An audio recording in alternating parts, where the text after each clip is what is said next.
false religions and the true. What therefore ye worship in ignorance, this set I forth unto you. Acts 17 verse 23 Revised Version. These words give the gist of Paul's justly famous address at Athens before the court of the Areopagus. The substance of that address was, to be sure, just what the substance of all his primary proclamations to Gentile hearers was, namely God and the judgment.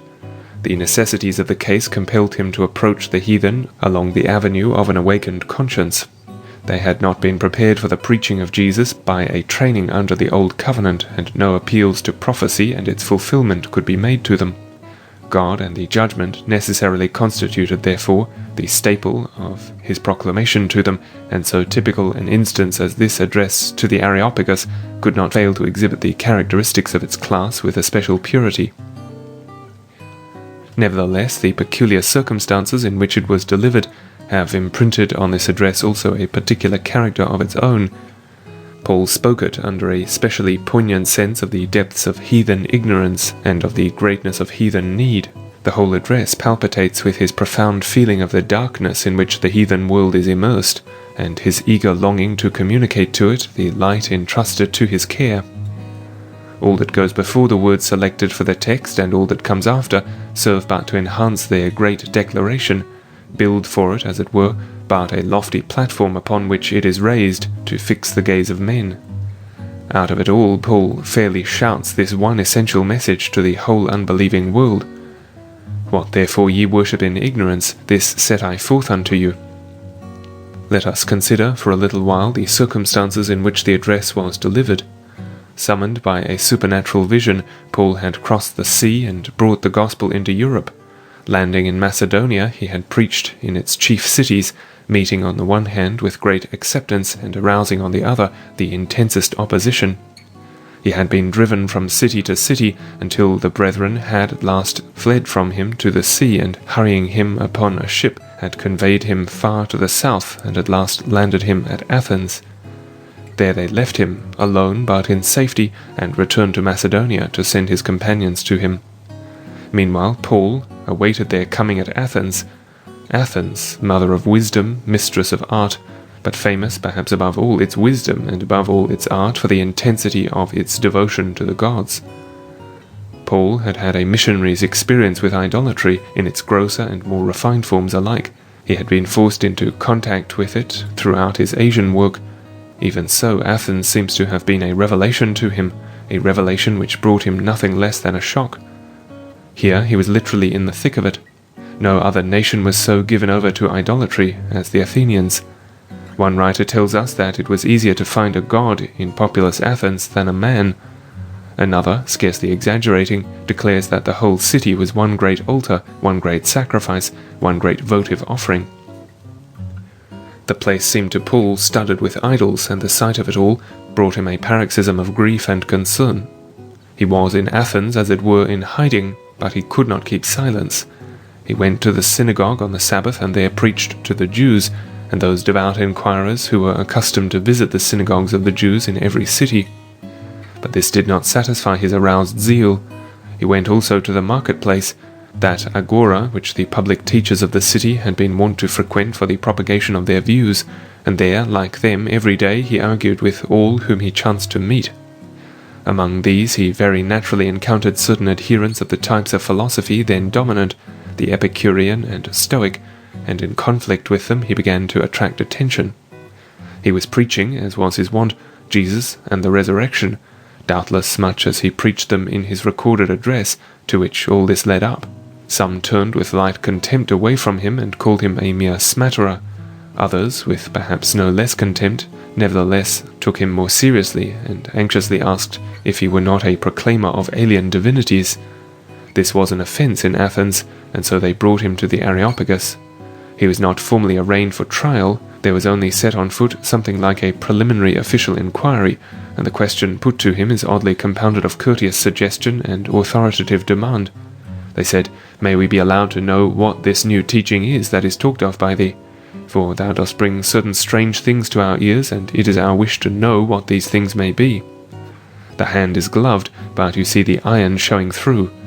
It was to Paul, however, only another opportunity, and in the conscious authority of his great mission he stood forth in the midst of the court and began to speak. We must bear in mind that Paul was put to the question on the general charge that he was a proclaimer of strange deities. He had no intention whatever of denying this general allegation. He was rather firmly determined to seize this opportunity, yet once more to proclaim a deity evidently unknown to the Athenians. And this, in fact, he proceeded at once to do, but he did it after a fashion which disarmed the complaint, which enlisted the Athenians themselves as unwilling indeed, but nevertheless real worshippers of the god he proclaimed, and which powerfully pried at their consciences as well as appealed to their intelligences and even their national pride to give wings to his proclamation. The hinge on which the whole speech turns is obviously Paul's deep sense of the darkness of heathen ignorance. As our Saviour said to the Samaritan woman, so Paul, in effect, says to the Athenian jurists and philosophers, "You worship you know not what." The altar at Athens, which he signalizes as especially significant of heathen worship, is precisely the altar inscribed to a not-known God. The whole course of their heathen development he characterizes as a seeking of God, if by any chance, in the possible hope at least that they may touch him, as a blind man touches with his hands, fumblingly, what he cannot see, and so doubtfully find him, nay, shortly and crisply, as times of ignorance. The very purpose of his proclamation of his gospel among them is to bring light into this darkness, to make them to know the true nature and the real modes of working, the all-inclusive plan and the decisive purpose of the one true God. Therefore, it is simply true to say that the hinge on which the whole speech turns is the declaration that the heathen are steeped in ignorance and require, above all things, the light of divine instruction. But when we have said this, we have not said all. After all, it is not quite a blank ignorance that Paul ascribes to the Athenians. He institutes a certain connection between what they worship and the God he was commending to them. He does not wholly scoff at their religion, though he certainly sharply reprobates and deeply despises the modes in which it expresses itself.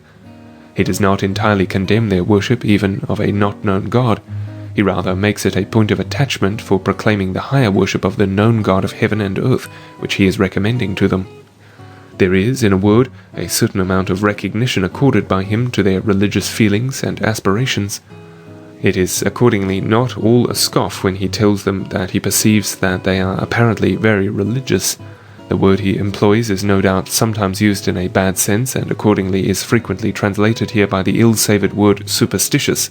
So our English version translates it, "I perceive that in all things ye are too superstitious," or somewhat superstitious as the Revised Version puts it. But it is scarcely possible to believe that Paul uses it in this evil sense here. It means in itself nothing but divinity-fearing, not exactly God-fearing, though generally equivalent to that, because it has a hint in it of the gods many and lords many of the heathen. It easily, therefore, lends itself to a bad sense, and is often, as we have seen, so used, but as often it is used in a perfectly good sense, as equivalent simply to religious, and surely it is so used here. Paul is not charging his hearers with superstition, he is recognizing in them a religious disposition. He chooses a term indeed of somewhat non-committal character, which would not say too much, which might be taken perhaps as bearing a subtle implication of incomplete approval, but a word by which he expresses at least no active disapproval, and even a certain measure of active approval. Paul, in fine, commends the religiousness of the Athenians. The forms in which this religiousness expressed itself he does not commend. The sight of them, indeed, threw him into a paroxysm of distress, if not of indignation. He could not view without disgust and horror the degradation of their worship. In one sense we may say that it reached its lowest level in this altar, to a not-known God. For what could be worse than the superstitious dread which, after cramming every corner of the city with altars to every conceivable divinity, was not yet satisfied, but must needs feel blindly out after some still other power of earth or air or sky, to which to immolate victims, or before which to cringe in unintelligent fear? But in another aspect it may even have seemed to Paul that in this altar might rather be seen the least degraded expression of the religious aspirations of the Athenians. Where every definite trait given to their conceptions of divinity was but a new degradation of the idea of the divine, there is a certain advantage attaching to vagueness. At least no distinctive foulness was attributed to a God confessedly unknown. Perhaps just because of its undifferentiation and indefiniteness, it might therefore seem a purer symbol of that seeking after God, for which God had destined all nations, when he appointed to them the ordained times and limits of their habitation, if by any chance they might feel him and so find him. Surely the forms they gave to the gods they more definitely conceived, the characters they ascribed to them, the functions they assigned them, and the legendary stories of their activities, which they wove around them, sufficiently evinced that in them the Athenians had not so much as fumblingly touched God, much less found him. A worship offered to an unknown God was at least free from the horror of definitely conceiving God as corruptible men and birds and four-footed beasts and creeping things. In any event, behind the worship, however ill-conceived, Paul sees and recognizes the working of that which he does not shame to call religion. Enshrined within his general condemnation of the heathenism of the Athenians, there lies thus a recognition of something not to be condemned, something worthy of commendation rather, fit even on his lips to bear the name of religion. All this is implied in the words we have chosen as our text, and it is therefore that we have said of them that they give us the gist of the whole address. What ye thus not knowingly adore, says Paul, that it is that I am proclaiming to you. It will repay us probably to probe the matter a little in the way of its wider applications. First then, we say there is given in the apostolic teaching a certain recognition to the religion of the heathen. We do not say, mark you, that a recognition is given to the heathen religions. That is something very different. The heathen religions are uniformly treated as degrading to man and insulting to God. The language of a recent writer which declares that man's, quote, most unfortunate things, end quote, are his religions, nay, that man's religions are, quote, among his worst crimes, end quote, is thoroughly justified by the apostolic attitude toward them. Read but the account given at the end of the first chapter of Romans of the origin of these religions in the progressive degradation of man's thought of God, as man's repeated withdrawals from God, and God's repeated judicial blindings of man into work to the steady destruction of all religious insight and all moral perception alike, and from this observe how the writers of the New Testament conceived of the religions which men have in the procession of the ages formed for themselves.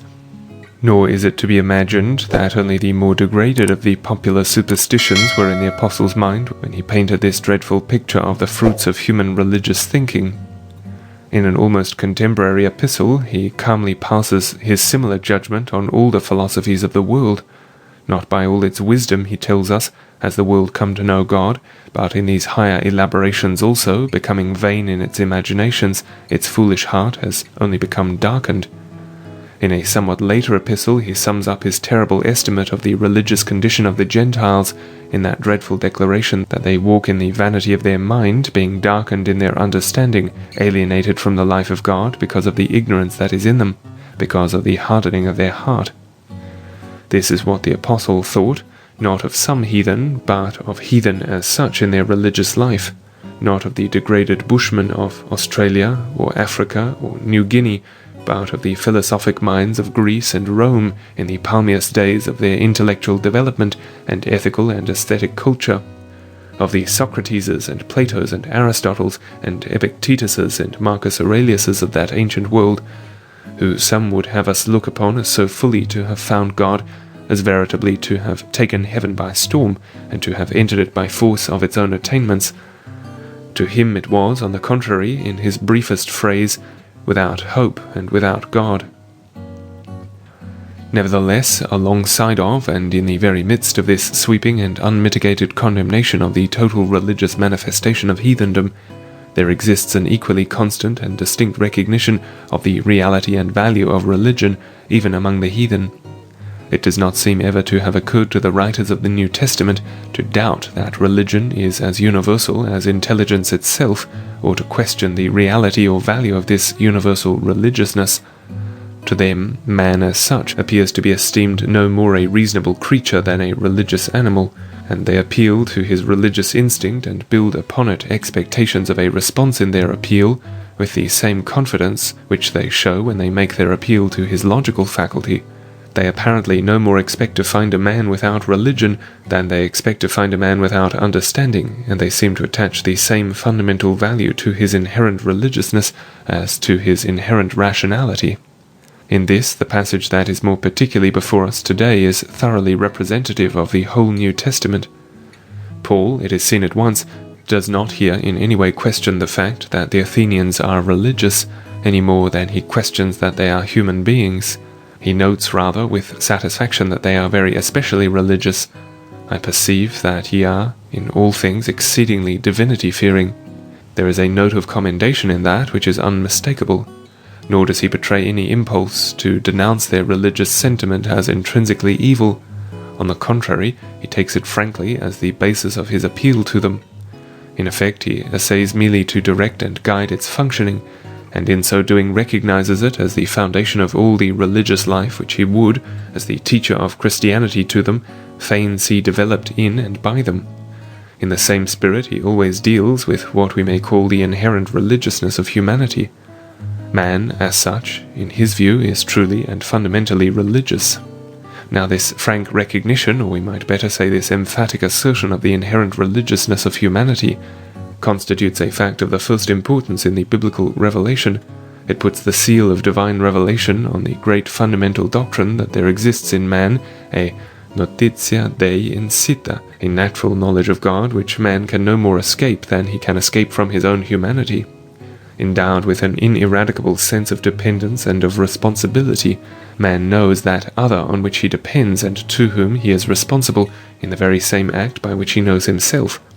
As he can never know himself save as dependent and responsible, he can never know himself without a consciousness of that other not-self on whom he is dependent and to whom he is responsible, and in this co-knowledge of self and over not-self is rooted the whole body of his religious conceptions, religious feelings and religious actions, which are just as inevitable functionings of his intellect, sensibility and will as any actions of those faculties, the most intimate and immediate we can conceive of. Thus man cannot help being religious. God is implicated in his very first act of self-consciousness, and he can avoid thinking of God, feeling toward him, acting with respect to him, only by avoiding thinking, feeling and acting with respect to self. How he shall conceive God, what notion he shall form, that is, of that over not-self, in contrast with which he is conscious of dependence and responsibility, how he shall feel toward God, that is, toward that over not-self, conceived after this fashion or that, how he shall comport himself toward God, that is, over against that over not-self, so and not otherwise conceived, and so and not otherwise felt toward. These questions, it is obvious, raise additional problems, the solution of which must wait upon accurate knowledge of the whole body of conditions and circumstances in which the faculties of intellect, feeling and will function in each given case. But that in his very first act of consciousness of self as a dependent and responsible, and not as a self-centered and self-sufficient being, man is brought into contact with the over-not-self on which he is dependent and to which he is responsible, and must therefore form some conception of it, feel in some way towards it, and act in some manner with respect to it, is as certain as that he will think and feel and act at all. That man is a religious being, therefore, and will certainly have a religion, is rooted in his very nature, and is as inevitable that it is that man will everywhere and always be man. But what religion man will have is no more subject to exact a priori determination than is the product of the action of his faculties along any other line of their functioning. Religion exists and must exist everywhere where man lives and thinks and feels and acts, but the religions that exist will be as varied as the idiosyncrasies of men, the conditions in which their faculties work, the influences that play on them and determine the character of their thoughts and feelings and deeds. Bearing this in mind, we shall not be surprised to note that, along with the recognition of the religiousness of man embodied in the apostolic teaching, there is equally prominent in it, as we have said, the unwavering assertion of the absolute necessity of religious instruction for the proper religious development of man. The whole mission of the apostle is founded upon, or more properly speaking, is the appropriate expression of, this point of sight. Nor could he be untrue to it on an occasion like that which is more particularly engaging our attention today. We observe then, as we have already pointed out, that though he commends the Athenians for their God-fearingness, and finds in their altar to a not-known God a point of attachment for his proclamation of the true God, He does not for a moment suggest that their native religiousness could be left safely to itself to blossom into a fitting religious life, or that his proclamation of the known God of heaven and earth possessed only a relative necessity for them. Clearly, he presents the necessity rather as absolute. God had for a time, no doubt, left the nations of the world to the guidance of their own religious nature, that they might seek after him in the possible expectation at least of finding him. But on God's part this was intended rather as a demonstration of their incapacity than as a hopeful opportunity afforded them, and in its results it provides an empirical proof of the absolute necessity of his interference with direct guidance. Accordingly, the Apostle roundly characterizes the issue of all heathen religious development, inclusive of that in Athens itself, the seat of the highest heathen thinking on divine things, as just bald ignorance. That the world by its wisdom knows not God and lies perishing in its ignorance is the most fixed element of his whole religious philosophy. What is involved here is, of course, the whole question of the necessity of special revelation. It is a question which has been repeatedly fought out during the course of Christian history. In the 18th century, for example, it was this very issue that was raised in the sharpest possible form by the deistic controversy. A coterie of religious philosophers possessing an eye for little in man beyond his logical understanding undertook to formulate what they called the natural religion. This they then set over against the supernatural religion which Christianity professed to be, as the religion of nature in contrast with the religion of authority, authority being prejudged to be in this sphere altogether illegitimate. The result was certainly instructive. Bernhard Pünger is not a jot too severe when he remarks of this boasted natural religion of the deists that it deserves neither element of its designation. Quote, "It is," he declares, "neither religion nor natural, but only an extremely artificial abstraction of theologians and philosophers. It is no religion, for nowhere, in no spot, in either the old or new world, has there ever existed even the smallest community which recognized this natural religion. And it is not natural, for no simple man ever arrived of himself at the ideas of this natural religion." End quote. And when it was thus at last formulated by the philosophers of the 18th century, it proved no religion even to them. A meagre body of primary abstract truth concerning God and his necessary relations to man was the entire result. This formed indeed an admirable witness to the rational rooting of these special truths concerning God and our relations to him in the very nature of man as a dependent and responsible being, and this the Christian thinker may well view with satisfaction.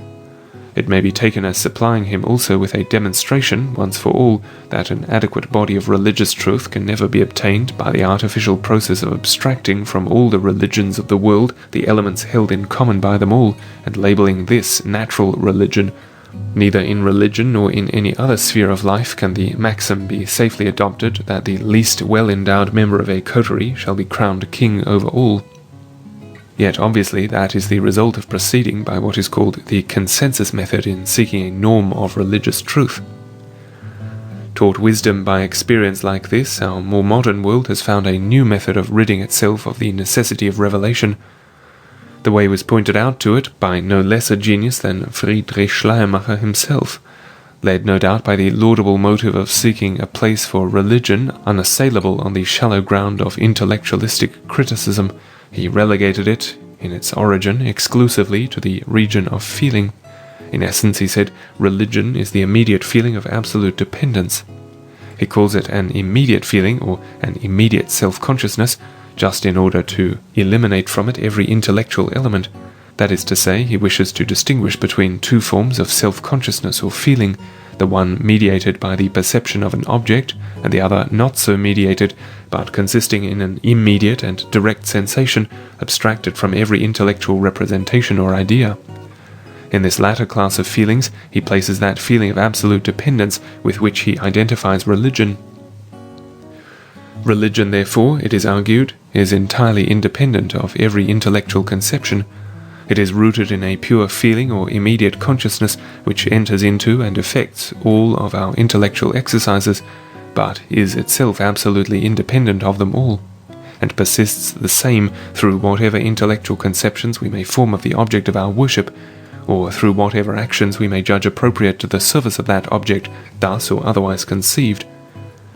Upon the basis of this mode of conceiving religion, we have been treated of late to innumerable paeans to religion as a primal force running through all the religions, and are being constantly exhorted to recognize as absolutely immaterial what forms it takes in its several manifestations, and to greet it as subsisting equally valid and equally noble beneath all its forms of manifestation indifferently, because in itself independent of them all.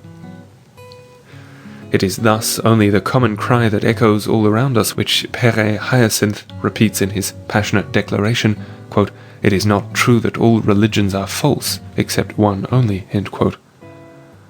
Only a few years ago, when a professor was being inducted into a new chair of the history of religion established in one of the oldest of the Reformed schools, he took up the same cry with much the same passion, and professed himself able to feel brotherhood with every form of religion, except that perhaps which arrogated to itself to be the only legitimate form. Quote, "When the history of religions," he eloquently said, "places in our hands the religious archives of humanity, it is surely our duty rather to garner these treasures than to proclaim Christianity the only good, the only true one among the religions of men. We also are the offspring of God," the poet Aratus cried 3 centuries before Christ. Let us pause before this cry of the human soul, and let us contemplate with attention the luminous web in which the history of this divine sonship has been woven by universal worship.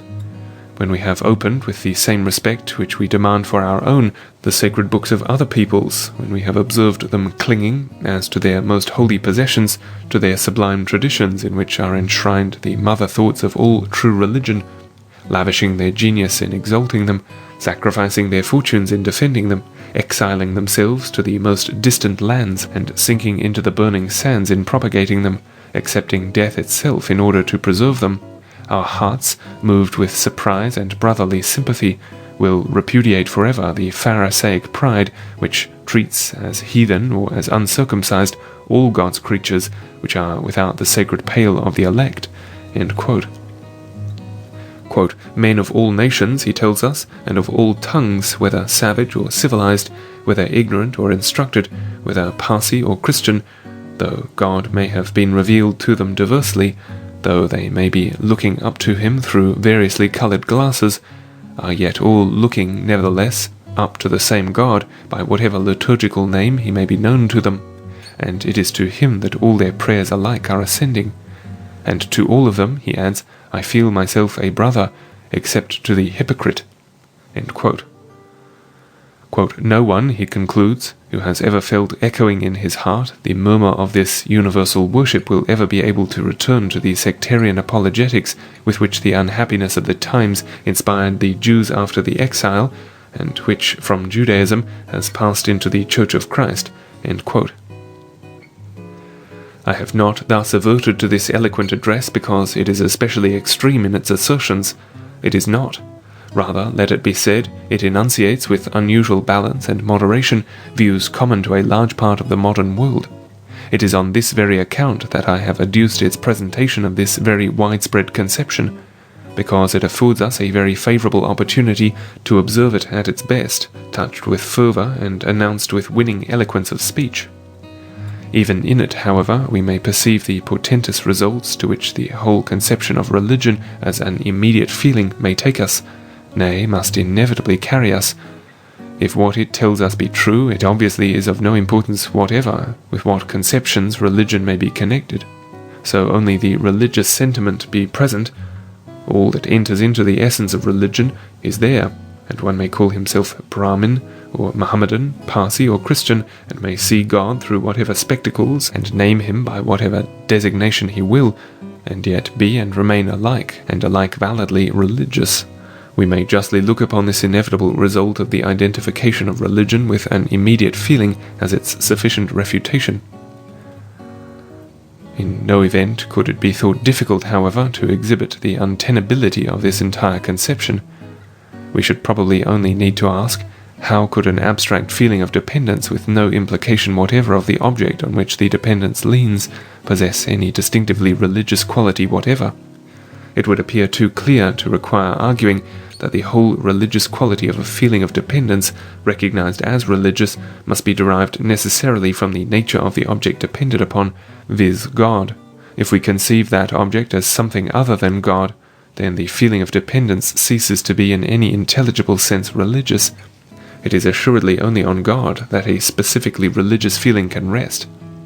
Schleiermacher himself appears to have felt this, and accordingly he distinguished between the feeling of dependence in general and the feeling of absolute dependence in particular, and on the supposition that absolute dependence can be felt only toward the absolute, confined the religious feeling to it. Here then appears to be a sub-introduction of the idea of God, and therefore a veiled admission that we have in this feeling of absolute dependence not an immediate feeling, but a feeling mediated by an idea, to wit, the idea of God. Thus the whole contention is in principle yielded, and we revert to the more natural and only valid ground, that all their quality is supplied to feelings by the objects to which they are directed, and that therefore the nature of our conception, so far from having nothing, has everything to do with religion.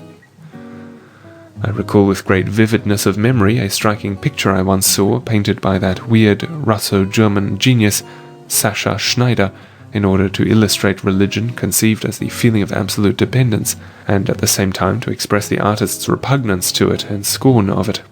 It has seemed to me to provide us with a most striking parable. He figures a man stripped naked and laden down with chains, head bowed, in every trait dejection, every fibre of every muscle relaxed, every line a line of hopelessness and despair. The ground on which he stands is the earth itself, fashioned, however, into the hideous presentment of a monstrous form, so painted as to give it the texture of hard, black, iron-like stone. The horizon that stretches around the figure and seems to bend in upon him consists of two great iron-like arms ending in dreadfully protuberant fingers, which appear about to close in on his limbs, while just before him heavy shoulders rise slightly into a low forbidding hillock, and between them thrusts forward the hard mound of a scarce distinguishable head, lit by two malevolent eyes like low volcano fires glaring up upon their victim. Thus is set forth the artist's conception of religious sentiment as the feeling of absolute dependence. Yes, but we then must add, there are 2 points that require criticism in the conception presented. First, in this figure of a despondent man, the artist has, after all, painted not the feeling of dependence, but rather the feeling of helplessness. These are very different things, and in their difference we touch, as I think, the very heart of the error we are seeking to unmask. A feeling of dependence, properly so called, necessarily implies an object. Helplessness, yes, that may exist without an object, but not dependence. He that depends must needs have somewhat on which to depend. A feeling of dependence is unthinkable apart from the object on which the dependence rests.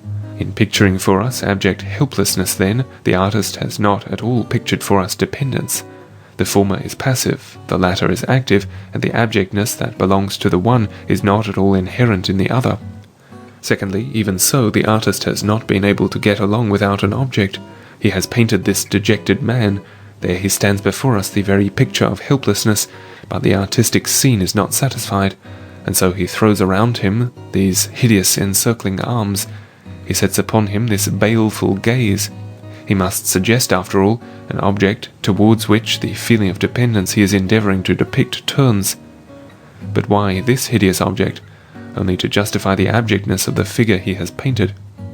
From which we may learn at once that the character of the feeling, all that gives quality and meaning to it, is, after all, necessarily dependent on the nature of the object to which it is referred. And so, if we mistake not, Sascha Schneider's picture is itself the sufficient refutation of the whole conception of religion we are discussing. Given no object, the figure of helplessness remains inexplicable and meaningless and will result in nothing. Given a monstrous object, it develops at once into a figure of abject misery. Given a glorious object, a God of righteousness and goodness, and only then does it develop into a figure of that dependence which we call religion. And if we require an earthly image of this feeling of dependence, let us find it in an infant on its mother's bosom, looking up in confidence and trust into a face on which it perceives the smiles of goodness and love. Even the heathen poet tells us that the happy infant laughs as it sees the smile of love on the mother's countenance. It is in such scenes as this that the true earthly portrait of the absolute dependence which is religion is to be found. But it is neither to logical analysis nor to the artistic instinct of Sascha Schneider that we need to turn today to assure ourselves that this whole construction of religion as independent of knowledge is impossible. For surely it is obvious that it is the very antipodes of Paul's view of the matter. This we have already sufficiently pointed out, and need only now to remind ourselves of it. Perhaps it is enough for this purpose simply to ask afresh how Paul dealt with the religiousness of the Athenians, notable as they were among all nations for their religiousness. Assuredly he did not withhold due recognition from it. O men of Athens, he cried, I perceive that in all things ye are exceedingly religious. But did he account this exceeding religiousness enough for their needs? As he went about the streets of Athens and beheld the great city studded with idols, one great sanctuary as it were, did he reason within himself that the forms of manifestation were of no importance, that through and beneath them we should rather perceive that pure impulse to worship which sustained and gave vitality and value to them all, and observing in it the essence of all religions alike, recognize it as enough? Our text gives us the emphatic answer, What ye thus in ignorance adore, that it is that I declare unto you. The whole justification of his mission hangs on the value he attaches to knowledge as the informing principle of all right, of all valid, of all availing religion. And if we care to follow Paul, we must for our part also, once and for all, renounce with the strongest emphasis all attempts to conceive the native religious impulse as capable in sinful man of producing religious phenomena which can be recognized as well pleasing in the sight of God. No doubt we shall be under manifold temptations to do otherwise. Our modern atmosphere is charged to saturation with temptations to do otherwise. Let us all the more carefully arm ourselves against them. In warning us against this overestimate of natural religions, Paul may perhaps be allowed to give us also a name for it, by the employment of which we may possibly be able to put a new point on our self-admonitions. He calls it, as we have seen in the case of the Athenians, by a term of somewhat peculiar flavour. Divinity-fearing, we bunglingly translate it. That is, so to say, generally divinity-fearing, without too close inquisition into what divinity it is that we fear, or what is the character of the service that we render it. Deisidæmonism is the Greek term he makes use of. It is an uncouth term, but then it is not a very lovely thing it designates, and perhaps in the absence of a good translation we may profitably adopt the Greek term today, with all its uncouthness of sound and its unlovely association, and so enable ourselves to make a recognizable distinction between the general natural religiosity and its fruits, which we may call deisidæmonism, and true religion, which is the product of the saving truth of God operating upon our native religious instincts and producing through them phenomena which owe all their value to the truth that gives them form. Ah, brethren, let us avoid deisidæmonism in all its manifestations. As you look out over the heathen world with its lords many and gods many, and see working in every form of faith the same religious impulses, the same religious aspirations, producing in varying measure indeed, but yet everywhere, to some extent, the same civilizing and moralizing effects, are you perhaps sometimes tempted to pronounce it enough, possibly adding something about the special adaptation of the several faiths to the several peoples, or even something about the essential truth underlying all religions? This is deisidæmonism, and on its basis the whole missionary work of the Church is an impertinence, the whole history of the Church a gigantic error, the Great Commission itself a crime against humanity, launching the Christian world upon a fool's errand, every step of which has dripped with wasted blood. Surely the proclamation of the gospel is made then mere folly, and the blood of the martyrs becomes only the measure of the narrow fanaticism of earlier and less enlightened times. It is possible, however, that your temptation does not come to you in such a crass shape. Perhaps it may whisper to you only something about the narrowness of sectarianism within the limits of Christianity, and of the folly of contentions over what we may at the moment be happening to call the truth. Look, it may say, do you not see that under every faith the religious life flourishes? Why lay stress then on creed? Creeds are divisive things, away with them. Or at least let us prune all their distinctive features away and give ourselves a genial and unpolemic Christianity, a Christianity in which all the stress is laid on life, not dogma, the life of the spirit in its aspirations towards God, or perchance even the life of external activities in the busy fulfillment of the duties of life. This too, you observe, is deisidemonism. Embark once on that pathway, and there is no logical, and, oh the misfortune of it, no practical stopping point until you have evaporated all recognizable Christianity away altogether, and reduced all religion to the level of man's natural religiosity. A really undogmatic Christianity is just no Christianity at all. Let us not for an instant suppose, to be sure, that religion is a matter of the intellect alone, or chiefly. But in avoiding the Scylla of intellectualism, let us not run into the Charybdis of mere naturalism. All that makes the religion we profess distinctively Christian is enshrined in its doctrinal system. It is therefore that it is a religion that can be taught, and is to be taught, that is propagated by what otherwise would be surely, in the most literal sense, the foolishness of preaching.